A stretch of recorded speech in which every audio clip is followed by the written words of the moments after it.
शक्तिरूपेण संस्थिता नमस्तस्यै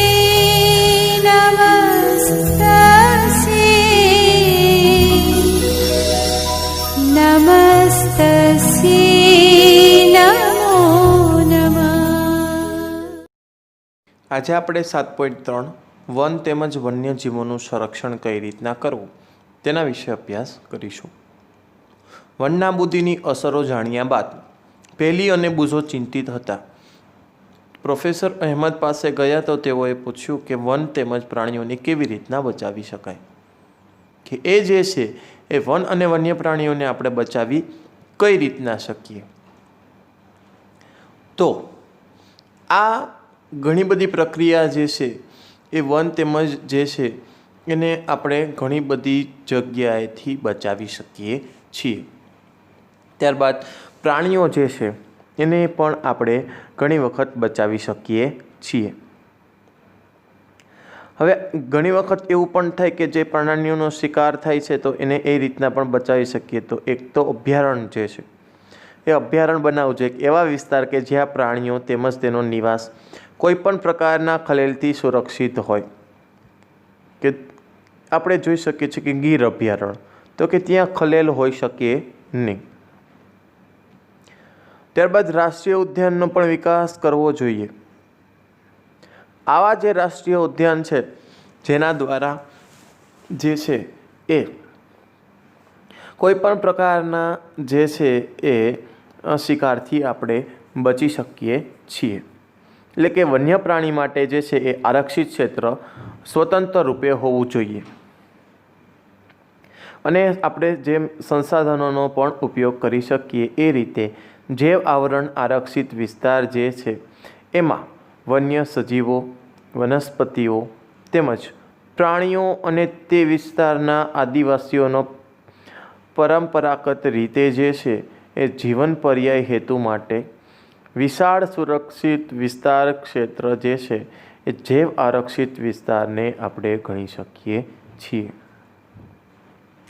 કે જે જૈવ આરક્ષિત વિસ્તાર જે છે એને આપણે જો ડિટેલ્સમાં જાણવું હોય તો કઈ રીતના થઈ શકે, તો આ જે છે એને આપણે આ એક રીતે જ આપણે જે છે એને સુરક્ષિત રાખી શકીએ છીએ। અને આ વસ્તુને સુરક્ષિત રાખવા માટે જે છે એ આવા વિવિધ પ્રકારના અભયારણ્યો વિકસાવવા જોઈએ। જો આપણે એ અભયારણ્યો વિકસાવશું તો જ ને તો જ જે આ વન્ય જીવ સૃષ્ટિઓ જે છે, વનસ્પતિઓ જે છે એ ટકી શકશે, અન્યથા એ લાંબો સમય જે છે એ ટકી શકશે નહીં। આપણને આપેલું છે કે માધવજી છે એને એવું સમજાયું કે વ્યક્તિત્વ પ્રયત્નથી અને સમાજના પ્રયત્નથી આપણે જે સરકારી સંસ્થાઓ જે છે તેમજ વન્ય પ્રાણીનું જે સંરક્ષણ છે એના માટે એ ખૂબ જ કાર્યરત છે। હવે આ કાર્યરત જે છે એ શેના માટે છે, તો કે વન્ય પ્રાણીઓના જે રક્ષણ છે એના માટે એ જે છે એ કાર્યરત છે। એના માટે જે છે એ નિયમ, પદ્ધતિઓ અને યોજના જે છે એ અલગ અલગ રીતે બનાવતા હોય છે। આ દરેક પ્રકારની જે યોજના છે એ વન્ય અભયારણ્ય માટે તેમજ રાષ્ટ્રીય ઉદ્યાન માટે જે છે એ જૈવ આવરણ સુરક્ષિત ક્ષેત્ર વગેરે વનસ્પતિઓ અને પ્રાણીઓ માટે જે છે એ સંરક્ષિત તેમજ સુરક્ષિત ક્ષેત્ર પણ છે, કે જે આ દરેક ક્ષેત્ર છે એ સુરક્ષિત અને સંરક્ષિત પણ છે। હવે જોઈએ જૈવ આવરણ વિસ્તાર, કે એક વિસ્તાર જે છે એ પ્રોફેસર અહેમદ જે છે એ માધવજીની સાથે વિદ્યાર્થીએ પ્રવેશ કર્યો અને જે વિસ્તાર માટે જે છે એ વિવિધતા એટલે કે કોઈપણ ક્ષેત્રમાં જે છે એ જોવા મળતી બધી વનસ્પતિઓ, પ્રાણીઓ અને સૂક્ષ્મજીવોની વિભિન્ન પ્રજાતિઓ, કે કોઈપણ ક્ષેત્રની અંદર જે જોવા મળે છે વનસ્પતિઓ, પ્રાણીઓ અને સૂક્ષ્મજીવોની વિભિન્ન પ્રજાતિઓ એ શેના માટે મળે છે, તો કે દરેક જે છે એ જૈવ આરક્ષણ વિસ્તારની અંદર જ આપણને જોવા મળે છે. હવે એમાં આપણે જોઈ શકીએ છીએ કે કોઈપણ ક્ષેત્રનો જે છે એ જૈવ આરક્ષિત વિસ્તાર જે છે તે ક્ષેત્રની જૈવ વિવિધતા તેમજ સંસ્કૃતિને જાળવી રાખવામાં સહાયક હોય છે. કે કોઈપણ ક્ષેત્રનો જે જૈવ આરક્ષિત વિસ્તાર છે તે ક્ષેત્રની જે છે એ જૈવ વિવિધતા તેમજ સંસ્કૃતિને જાળવી રાખવામાં જે છે એ સહાયક થાય છે. અને આ સહાયક થવાથી જે છે એ કોઈપણ જૈવ આવરણ હોય છે એ આરક્ષિત વિસ્તારની જે છે એ અંતર્ગત જે છે એ અન્ય સુરક્ષિત વિસ્તાર પણ હોઈ શકે છે. કે જૈવ આવરણને આરક્ષિત વિસ્તાર જે છે એને અંતર્ગત જે છે એ એમની આસપાસ સુરક્ષિત વિસ્તાર પણ હોઈ શકે છે. હવે આવો સુરક્ષિત વિસ્તાર ક્યાં હોઈ શકે? તો કે પંચમઢી જૈવાવરણ આરક્ષિત વિસ્તારમાં સાતપુડા નામનો એક રાષ્ટ્રીય ઉદ્યાન તથા બોરી તેમજ પંચમઢી નામના 2 વન્ય પ્રાણી અભયારણ્ય આવે છે. કે પંચમઢી જે છે એના જૈવાવરણના આરક્ષિત વિસ્તારની અંદર સાતપુડા નામનો જે છે એ એક રાષ્ટ્રીય ઉદ્યાન પણ છે. અને એમની સાથે જે છે એ બોરી તેમજ પંચમઢી નામના 2 વન્ય પ્રાણી અભયારણ્ય પણ જે છે એ આવેલા છે. એટલે કે પંચમઢીમાં એ જે છે એ સાપુતારાનો જે છે એ રાષ્ટ્રીય ઉદ્યાન એમની અંદર જે છે એ સમાવેશ થયેલો છે. એટલે કે ત્રણેય જે છે એ 2 વન્ય પ્રાણી એટલે કે ત્રણેય જે છે એ આસપાસ આજુબાજુમાં સ્થિત રહેલા છે. જે આપણે નકશાની અંદર જોઈ શકીએ છીએ કે પંચમઢી જૈવ આવરણ આરક્ષિત વિસ્તાર કે આપણને અહીંયા જોવા મળે છે પંચમઢી અભયારણ્ય, સાતપુડા રાષ્ટ્રીય ઉદ્યાન અને બોરી અભયારણ્ય. આ ત્રણેય જે છે એ નજીક જોવા મળે છે. હવે આપણે જોઈએ વનસ્પતિ સૃષ્ટિ અને પ્રાણી સૃષ્ટિ. તો વનસ્પતિ અને પ્રાણી સૃષ્ટિ કઈ રીતે? તો આ જે વનસ્પતિ સૃષ્ટિ અને પ્રાણી સૃષ્ટિ જે છે એ કઈ રીતના થઈ શકે? તો કે આપણે સાલ, સાગ, આંબો, જાંબુ, હંસરાજ, અર્જુન વગેરે વનસ્પતિ સૃષ્ટિ છે. આ દરેક જે છે એ આપણે જોયું તો આ દરેક જે છે એ વનસ્પતિ સૃષ્ટિ જે છે એ જંગલની અંદર ઉગે છે. તથા ચિંકારા, ત્યારબાદ છે નીલગાય, બાર્કિંગ ડિયર, આ દરેક આપણને જંગલની અંદર જોવા મળે છે.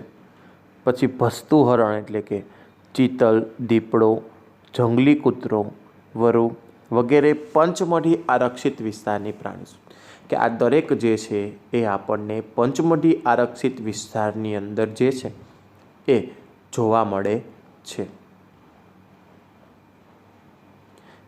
આપણને નીચે આપેલું છે A, B, C અને D. તો આ અલગ પ્રકારનું વરુ છે, શિયાળ છે, હરણ છે એ આપણને A, B અને Cમાં જોવા મળે છે. તો એ એક પ્રકારનું પ્રાણી સૃષ્ટિ છે. ત્યારબાદ છે D, ચિત્તો, એ પણ પ્રાણી સૃષ્ટિ છે.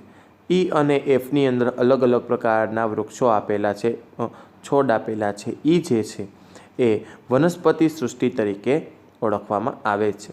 એટલે એ જે હતું એ જંગલી કૂતરો હતો, B હતું એ ચિત્તલ એટલે કે પછી C જે છે એ વરુ હતું. હવે બાળકોને ભ્રમણ કરતી વખતે જે છે જૈવ આવરણ જે આરક્ષિત વિસ્તારની લીલોતરી પ્રશંસા કરી. તેઓ ઊંચા નીચા શાકના વૃક્ષો તેમજ પ્રાણીઓને જોઈ ખુશ થયા. કે ઊંચા નીચા જે શાકના વૃક્ષો હતા એ જોઈ એ શું થયા? તો કે ખુશ થઈ ગયા એટલે કે રાજી થઈ ગયા. પહેલીએ અચાનક એક સસલું જોયું અને તેને પકડવાનો પ્રયાસ કર્યો. પહેલીએ શું કર્યું? તો કે અચાનક સસલું જોયા બાદ જે છે એને એ પકડવાનો પ્રયત્ન કર્યો. તે તેની પાછળ દોડી. પ્રોફેસર અહેમદે તેને અટકાવી સમજાવી કે પ્રાણીઓને નિવાસસ્થાનમાં ખુશ રહે છે, કે પ્રાણીઓ જે છે એના નિવાસસ્થાનમાં શું રહે છે, તો કે ખુશ રહે છે. તેને આપણે પરેશાન કરવા જોઈએ નહીં. એટલે માધવજીને સમજાયું કે તે પ્રાણીઓ જે છે એના વનસ્પતિઓ કોઈ વિશિષ્ટ વિસ્તારમાં આપણને જોવા મળે છે, કે એના જે પ્રાણીઓ જે છે એ આપણને એક વિશિષ્ટ વિસ્તારની અંદર જે છે એ આપણને જોવા મળે છે. આવા વિશિષ્ટ વિસ્તારમાં જોવા મળતી વનસ્પતિઓને તે વિસ્તારની વનસ્પતિ સૃષ્ટિ અને પ્રાણીઓને પ્રાણી સૃષ્ટિ કહેવાય છે. કે આવા દરેક વિસ્તાર જે છે એની અંદર જે વનસ્પતિ આપણને જોવા મળે છે એ દરેક વિસ્તારની જે છે એ વનસ્પતિ સૃષ્ટિ તરીકે ઓળખાય છે અને પ્રાણીઓને પ્રાણી સૃષ્ટિ તરીકે ઓળખવામાં આવે છે. જેને આપણે વનસ્પતિ સૃષ્ટિને ફ્લોરા તેમજ પ્રાણી સૃષ્ટિને ફન્ના તરીકે ઓળખીશું. હવે જોઈએ સ્થાનિક જાતિઓ. તો કે એક વિશાળ ખિસકોલીને જોઈ આશ્ચર્યચકિત થઈ ગયા. કે બાળકો જ્યારે જંગલમાં પ્રવેશ્યા ત્યારે એક વિશાળ ખિસકોલીને જોઈ અને આશ્ચર્ય થઈ ગયા. ખિસકોલીની પૂંછડી મોટી પીછાકાર હતી. એ ખિસકોલીની પૂંછડી કેવી હતી? તો કે પીછીકાર. તો પીછાવાળી ખિસકોલી આપણે પણ ઘણી વખત નહીં જોઈ હોય. તો આપણને આવું જે છે એ પ્રાણી જોઈ ત્યારે શું થાય? તો કે આપણને મગજની અંદર આશ્ચર્ય થાય છે. તેને જાણવા ઉત્સુક હતા કે માધવજીએ જણાવ્યું કે તેઓ વિશાળ ખિસકોલી છે અને આ વિસ્તારની તે છે એ સ્થાનિક જાતિ છે. એવી જાતિ કે કોઈપણ ક્ષેત્રની અંદર વિશિષ્ટ રૂપે જોવા મળે જેને સ્થાનિક જાતિ તરીકે ઓળખવામાં આવે છે. તે કોઈ અન્ય વિસ્તારમાં પ્રાકૃતિક રૂપે છે એ જોવા મળતી નથી. કે જે એ અન્ય વિસ્તાર જે છે એમાં પ્રાકૃતિક રૂપે એ નથી જોવા મળતી. એટલા માટે જ જે છે એ કોઈ વિશિષ્ટ પ્રકારની જે વનસ્પતિઓ જે છે તેમજ પ્રાણીઓ કોઈ વિસ્તાર, રાજ્ય તથા દેશની સ્થાનિક જાતિ હોઈ શકે છે. કે કોઈ વિશિષ્ટ પ્રકારની જે વનસ્પતિઓ જે છે તેમજ પ્રાણીઓ જે છે અથવા કોઈ વિસ્તાર જે છે એની રાજ્યની અથવા દેશની જે છે એ સ્થાનિક જાતિ પણ હોઈ શકે છે. આ એ દેશની શું હોઈ શકે? તો કે સ્થાનિક જાતિ. માધવજીએ પંચમઢી જૈવ આવરણ આરક્ષિત ક્ષેત્રમાં આવેલ સાલ અને જંગલી આંબા. કે માધવજીએ શું કર્યું? તો કે પંચમઢી જૈવ આવરણ આરક્ષિત ક્ષેત્રની અંદર જે છે એ આવેલ સાલ અને જંગલી આંબા જે છે એનું શું કર્યું? તો કે સાલ અને જંગલી આંબા એને જોયા. એ આપણે આકૃતિ 7.3ની અંદર જોઈ શકીએ છીએ કે સાલ અને જંગલી આંબા જે છે એ આપણે આકૃતિ 7.3 એની અંદર જંગલી આંબો આપણને દેખાઈ આવે છે. એ આપણે એનું નિરીક્ષણ કરીએ છીએ કે જંગલી આંબો કેવો હોઈ શકે. અને ઝાડને બતાવી સ્થાનિક વનસ્પતિઓનું ઉદાહરણ આપ્યું. બાયસન એટલે કે જંગલી બળદ, ભારતીય વિશાળ ખિસકોલી, ઉડતી ખિસકોલી આ વિસ્તારના પ્રાણીઓ છે. પ્રોફેસરે જણાવ્યું કે નિવાસનો નાશ થવાથી, વસ્તી વધારાથી અને ત્યાં નવી જાતિઓને લાવવાથી સ્થાનિક જાતિ જે છે એ કુદરતી નિવાસ અને તેમના અસ્તિત્વ પણ એ જોખમ થઈ શકે છે. કે અસ્તિત્વ એનું જે છે એ જોખમમાં પણ મુકાઈ શકે છે. હવે આવી જે ખિસકોલી જે છે એની પાછળનું કારણ શું છે? તો કે વસ્તી વધારા અને નવી જાતિઓને લાવવાથી તેની જે છે એ એનું અસ્તિત્વ જોખમમાં લાવી શકાય છે. વધુ અભ્યાસ આપણે આગળના વિડીયોની અંદર કરશું.